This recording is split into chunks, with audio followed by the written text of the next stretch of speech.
ada yang menganggap bahwa itu adalah hal yang musyrik atau menduakan Tuhan. Nah, sebenarnya apa makna sesajen atau esensi dari sesajen itu, Pak? Pada prinsip dasarnya itu adalah ungkapan bentuk rasa syukur terhadap alam semesta ini, ketika dia menjadi apa yang dia tuju, apa yang diharapkan supaya mendapatkan selalu keselamatan, kesejahteraan dalam kehidupannya. Oh, Tentu itu kepada Allah, gitu, ungkapan kepada rasa Tuhan. syukur sebenarnya, Pak. Iya.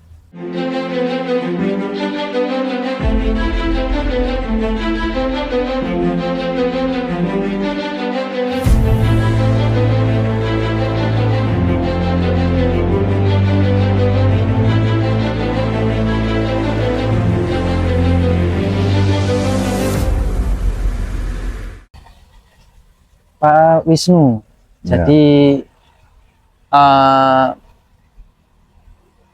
saya yang masih muda ini, yang baru belajar, mungkin karena sudah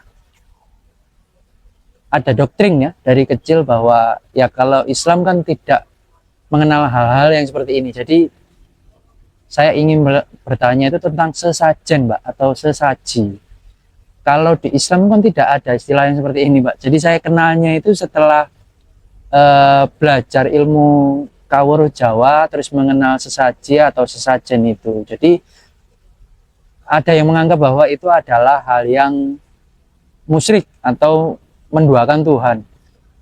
Nah, sebenarnya apa makna sesajen atau esensi dari sesajen itu, Pak? Yaitu seiring waktu memang berkembangnya jadi berbeda-beda gitu. Kenapa saya katakan berbeda-beda? Ya pada prinsip dasarnya itu adalah ungkapan bentuk rasa syukur terhadap alam semesta ini, ketika dia menjadi apa yang dia tuju, apa yang diharapkan supaya mendapatkan selalu keselamatan, kesejahteraan dalam kehidupannya. Oh, Tentu itu kepada Allah, gitu, ungkapan kepada rasa Tuhan. syukur sebenarnya, Pak. Iya, dan konsep yang bersedekat terhadap kehidupan inilah ya. Kehidupan di Jawa itu dikenal banyak. Sebentar saya potong gitu, karena konsep alam kehidupan alam ini adalah sebuah bentuk konsep kehidupan, karena entitas ketuhanan yang di dalam Jawa itu adalah bentuk semesta ini gitu. Jadi itu adalah bentuk rasa syukur yang diungkapkan itu. Karena apa? Apapun kita itu akan berbenturan dalam kehidupan di dalam semesta ini gitu. Oke, kalau gitu coba kita kembali ke sejarahnya, Pak. Kok bisa yang sekarang ini terjadi adalah itu ditanggapi hal yang negatif atau bisa dikatakan musyrik? Apakah dulunya sebenarnya digunakan untuk hal-hal menduakan Tuhan atau seperti apa sebenarnya, Pak?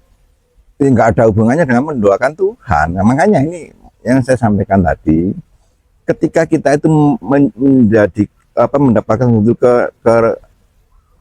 anugerah dari Tuhan ya, rahmat dari Tuhan. Saya contohkan begini, saya bercocok tanam, kemudian hasil cocok tanam saya menghasilkan sesuatu yang berlimpah dan berkecukupan, membuat kami menjadi sehat. Ini diungkapkan dengan rasa syukur. Maka ada hormat karena bumi ini yang menumbuhkan. Kan? Karena dia beranggapan bahwa bumi ini yang menumbuhkan tumbuh-tumbuhan yang menghasilkan yang bisa kita makan. Maka ada ungkapan rasa syukur di situ. Nah, ungkapan rasa syukur itu tentu tidak kemudian kita membawa hasil bumi juga dimakan bumi, nah seperti itu. Disitulah adalah berbagi. Berbagi dari rasa kenikmatan, inilah yang saya hasilkan dari bumi, kita berbagi terhadap sama kita. Makan bersama, diungkapkan begitu.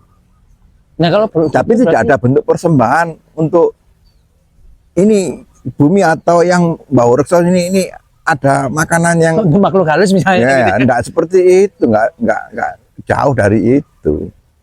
Walaupun hal yang demikian selalu dihubungkan di dalam mistisme oleh beberapa orang ya, karena ini pengaruh dari kolonial dan agama yang masuk gitu loh. Pengaruh dari kolonial. Iya, karena nggak ingin menganggap bahwa bangsa yang dijajah itu akan menjadi lebih unggul kan. Maka dia harus menghilangkan jejak-jejak keunggulan dari sebuah bangsa. Jadi itu yang membuat menjadi penggiringan opini bahwa sesajen itu adalah hal yang negatif. Iya, gitu loh. Makanya dianggap ketika itu dibawa di suatu tempat yang rindang, yang besar, dianggap membentukkan sebuah persembahan. Gitu. Oh. Seandainya kalau kita mau berpikir secara jernih atau dalam konsep kesadaran tertinggi, apapun yang dilakukan manusia adalah bentuk persembahan dari Tuhan itu sendiri. Karena hakikatnya kita melakukan karena kehendak Allah. Jadi banyak pengaruh pengetahuan dan ilmu itu yang mungkin setiap manusia atau setiap suku dan bangsa itu berbeda-beda. Seperti apa yang disampaikan oleh Allah. Gitu. Maka setiap manusia yang melakukan satu kehidupan adalah bentuk bagian dari apa yang dikehendaki oleh Tuhan itu. Nah, itu diungkapkan dari orang-orang Jawa bahwasanya apa yang dilakukan itu bagian dari itu juga gitu. Oke. Kalau semisalkan saya lihat ya Pak, jadi sesaji ini saya lihat ada di beberapa tempat atau lokasi gitu. Terus juga kalau semisalkan dari panjenengan mungkin sebagai bentuk rasa syukur gitu ya. Terus yang kedua pernah saya temui orang yang melakukan ruatan gitu. Ruatan atau dari kata dasar merawat gitu ya. Itu juga ada sesajinya. Nah sebenarnya sesaji ini kalau misalkan coba kita list digunakan untuk apa saja Pak? Ya sama, itu bentuk sedekah. Sedekah? Iya sama aja. Jadi ruat bumi itu kita merawat bumi itu kita uri-uri atau kita mengingat bagaimana kita mendapatkan hasil dari bumi itu. Dan bahwasanya kita nanti pun kembali akan terkubur di dalam bumi.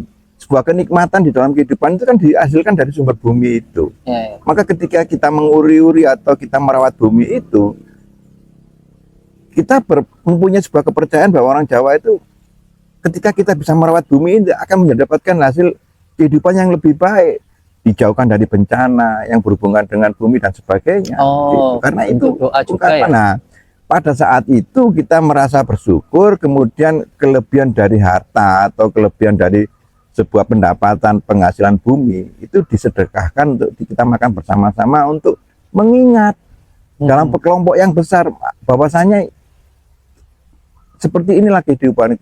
Apa yang kita dapatkan dari bumi kita kembalikan ke dalam khalayak yang lebih banyak yang bisa dimanfaatkan gitu. Maka orang Jawa mengajarkan itu sama dengan waliman, sama dengan itu acara bancaan. Kalau dalam bahasa Cina jia itu makan, kita makan bersama untuk karena kita mengundang dan menghormati tamu-tamu itu dari apa yang dia dapatkan hasilkan gitu. Nah, jadi hal seperti ini jangan diimplementasikan secara khusus menjadi hal yang musyrik, yang berbau klinik. Apapun yang dilakukan oleh manusia, ketika dia meyakini sesuatu yang dia tidak ketahui, ya artinya sama itu melakukan sebuah klinik dan musyrik.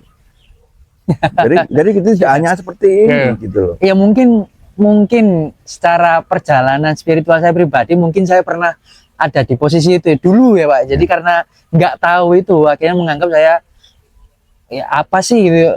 Kemampuan manusia itu diberi akal, ada sebuah daya imagine atau daya cipta tangan-angan.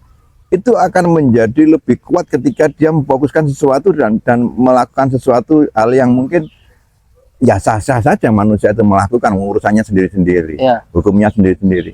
Nggak apa-apa, itu mau dibawa ke arah yang dimaksud di klinik itu atau ke arah musik itu urusannya mereka, tetapi yang pasti yang diajarkan di dalam ilmu Jawa, sesaji, kemudian ruat bumi atau apapun itu tujuannya adalah bentuk penghormatan terhadap leluhur dan alam ini. Kemudian apa yang kita lakukan itu bagian dari sedekah di dalam kehidupan kita, bersedekah. Oke. Gitu. Saya perhatikan Pak, di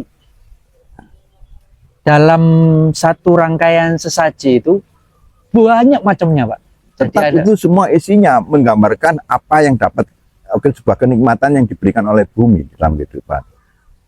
Contohnya ya iya seperti nasi katakanlah. Nasi itu dari padi ditumbuhkan di bumi. Ya kan? Kemudian katakanlah apa makanan apapun kemudian semua berasal dari bumi. Kemudian air semua. Jadi itu dilambangkan di dalam semesta kehidupan ini. Jadi jangan kemudian diperdetail yang apa ya, misalkan nasi dibuat-buat nasi golong namanya atau ini menjadi sebuah biar rezekinya golong-golong, nggak seperti itu ungkapan sindiran aja. Ketika dia bisa melakukan sedekah dengan lebihnya harta atau penghasilannya dia atau pendapatannya, maka ia berarti mendapatkan hal yang lebih. Kalau mereka tidak mampu, jangankan membuat makanan yang bersifat untuk makan banyak orang, untuk dirinya sendiri akan kesulitan. Tentu dia nggak akan melakukan itu, kan begitu. Ketika dia berdoa, misalkan begini, ada mungkin yang sampean maksud begini, ada orang yang berdoa di tempat yang mungkin sunyi, senyap, yang dianggap mempunyai karisma atau aura yang tinggi, kemudian dia melakukan ya katakanlah sembahyang atau apa, tujuannya juga sama Tuhannya. Bentuk ungkapannya bahwa kesungguhannya mungkin dia memetik sebuah bunga bahwa inilah kesungguhan dari jiwa saya, hati saya yang sungguh-sungguh untuk mencoba berhubungan dengan Tuhan. Ya enggak apa-apa, bukan berarti kembang ini nanti dimakan Tuhan, ya enggak begitu. Tapi ini sebuah ungkapan dari greget hati kita atau ungkapan dari syariat yang kita lakukan, bahwasanya saya melakukan ini, melakukan mandembah terhadap Tuhan saya gitu. Sebagai ungkapan, bukan berarti bunganya, jiwanya yang ke sana. Gitu. Seperti kita mau pakai sarung, mau kemana ke sholat ya, daripada nggak pakai baju katakanlah. Ini menunjukkan bahwa saya mempersiapkan diri, seperti itu aja. Gitu. Jadi jangan terlalu dibawa kemana-mana, nanti malah nggak benar. Nah, sebenarnya yang saya maksud itu ini, Pak. Kan orang Jawa itu syarat akan makna ya. Jadi setiap pembicaraan atau setiap tindakan atau bahkan barang pun itu memiliki makna gitu loh, Pak. Iya, itu tutur tinular tapi bukan yang digaduk-gaduk, bukan tembung gaduk. Jadi ya ada tembung gaduk itu bisa jadi kanan, tapi tidak bisa menjadi kemudian ini menjadi cocologi lah, katakanlah dicocok-cocok dipas-pas Nggak seperti itu. Ada memang pesan-pesan di situ. Kalau misalkan di sesaji misalnya kayak ada kembang, nah itu kembang sendiri apa ada maknanya, atau nasi misalnya, nasi itu ada maknanya kayak tadi yang sebutkan. Sebenarnya maknanya satu tadi itu, bahwa segala isi yang ada di situ. Itu adalah bentuk yang diberikan oleh Sang Kuasa yang ditumbuhkan di dalam bumi ini. Untuk kehidupan kita, dan itu bentuk rasa syukur kita. Tanpa itu ya kita enggak hidup. Makanya ada beberapa hal orang hidup itu kan dikasih makan, memakan sesuatu makanan. Artinya kan supaya bertahan dari hidup itu. Kan begitu aja logikanya. Ya dari situ dia bersyukur. Sama dengan bunga-bunga tadi itu. Tidak kemudian secara detail diartikan kalau bunga mawar itu seperti itu, atau melati itu begini, atau kantil itu, kembang gading itu, bunga gading itu begini. Jangan terlalu ke sana. Bau harum itu adalah ungkapan dari keinginan rasa kita. Seperti wewangian yang harum semerbak menyelimuti alam ini. Begitulah doa kita terhadap Sang Kuasa gitu. Niat baik Sang kita Esa. Iya, itu ungkapan aja. Mungkin juga dari beberapa pelaku spiritual itu saya pernah mendengar itu ada beberapa jenis, kayak misalnya ubur ampe, terus ada cok bakal. Nah itu berarti kan ada beberapa macam, Pak. Ya, makanya itu adalah kebijakan setiap daerah itu berbeda-beda. Dan cok bakal itu sama artinya. Dia di dalam kehidupan ini, kita ini kan nggak sendiri. Di orang Jawa mengenal sebuah konsep ruang dari dimensi. Nah, lepas semua itu adalah bagian dari kehendak atau tujuannya ke semesta alam. Jadi Tuhan Yang Maha Esa. Tanpa terembel-embeli oleh misalkan kehidupan Danyang secara pribadi atau kehidupan di luar manusia secara, tidak seperti itu. Konsepnya mengglobal, universe gitu. Tapi apakah ada prosedur mungkin kapan harus menggunakan ubur ampe, kapan harus menggunakan cok bakal gitu? Itu tergantung orangnya. Tergantung orang. Iya, orang yang nggak mau menggunakan juga nggak apa-apa. Itu kan begini, pengertian itu kalau diambil di dalam kehidupan kita sehari-hari adalah ungkapan rasa syukur, rasa hormat. Itu kalau kita mengundang banyak orang untuk mengungkapkan rasa syukur dan hormat, maka kita perlu mungkin memberikan sekedar minum, makan yang cukup, karena kita telah meminta waktu yang diluangkan untuk ke kita itu. Kalau kemudian kita ke tempat-tempat seperti yang sampean maksud mungkin seperti di tempat-tempat yang bagaimana gitu, ya itu juga bagian dari ungkapan. Bukan itu kemudian diberikan dan dimakan di situ oleh yang bau rekso gitu, enggak seperti itu, enggak ada hubungannya. Ya, ini menarik, Pak. Jadi sempat saya mungkin ya lihat di postingan sebuah TikTok yang membahas masalah hal yang sama. Terus saya lihat komentarnya saudara-saudara netizen itu, di tempat saya juga bersyukur kok, tapi enggak seperti itu. Jadi saya juga berusaha untuk mencari pertanyaan, loh, benar juga ya, kenapa harus bersyukurnya seperti itu gitu loh, Pak? Maksudnya yang bagaimana ya? Kenapa harus menyukuri alam itu harus seperti itu gitu loh? Orang Jawa terdahulu itu harus menggunakan sesajen gitu loh. Ya karena itu bentuk ungkapan apa ya, disyariatkan ungkapannya itu seperti itu, tidak hanya cukup dengan kata-kata. Diwujudkan berarti diwujudkan dengan kesungguhannya itu. Tetapi ini kan dimanfaatkan untuk khalayak banyak. Jadi gak untuk dirinya sendiri, atau saya mau melakukan sesajen dengan katakanlah menyembelih sapi atau kerbau, tapi yang makan harus keluarga saya. Gak mungkin begitu. Kalau dia sudah sapi kerbau, ya mungkin dia akan mengundang banyak orang, kan begitu.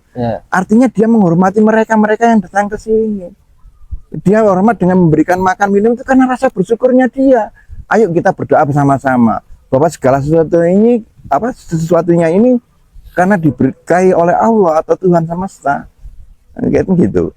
Maka dia ungkapkan rasa syukurnya itu karena dia mengundang banyak orang, dia hormat di situ, menghormati. Jadi saya kira hal wajar, bukan harus kalau kamu mensyukuri kenikmatan Tuhan kamu harus menyembelih sapi katakanlah. Tidak begitu. Orang-orang itu kan bertahap-tahap kemampuannya. Mereka yang mempunyai lebih kemudian melakukan itu, ya mau silakan aja.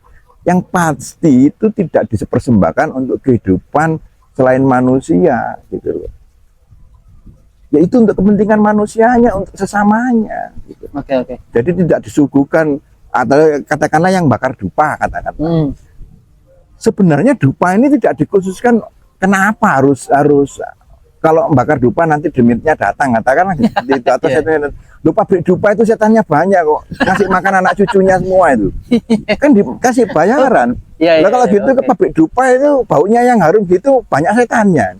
Ya memang banyak yang bawa anaknya bisa makan di situ, ada yang ngelai haji karena itu banyak.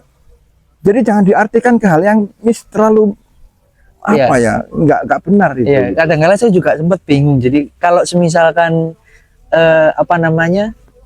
setan itu katanya orang-orang itu suka dupa, tapi di lain sisi nuwun sewu, malaikat juga katanya suka wangi-wanginya. Loh iya, makanya jadi, itu kalau itu kan nggak perlu butuh manusia, mereka tahu sendiri itu alamnya sendiri kok. Makanya Rasulullah itu memerintahkan seperti membakar dupa dan wangian itu tujuannya itu supaya terasa nyaman di sebuah ruangan atau itu menjadikan terapi dalam psikisnya itu. Kalau misalkan kita mau berdoa baunya misalkan bau bangkai atau akan lebih untuk mencapai khusyuk itu susah gitu loh. Maka diwanjurkan untuk memakai wangian supaya mungkin bau keringat, bau itu hilang. Jadi akan lebih nyaman, lebih santai. Apalagi di ruangan tertutup yang nggak begitu luas dan banyak orang, akan rasa pengap dan nggak akan mencapai khusyuk. Maka dianjurkan untuk memakai wangian. Jadi bukan kemudian asapnya dupa ini dimakan oleh setan atau demit, enggak seperti itu. Ngapain nunggu manusianya ngasih? Mereka bisa cari sendiri, alam ini mengeluarkan bau aroma yang sangat wangi. Gitu. Nah, itu mohon dipahami.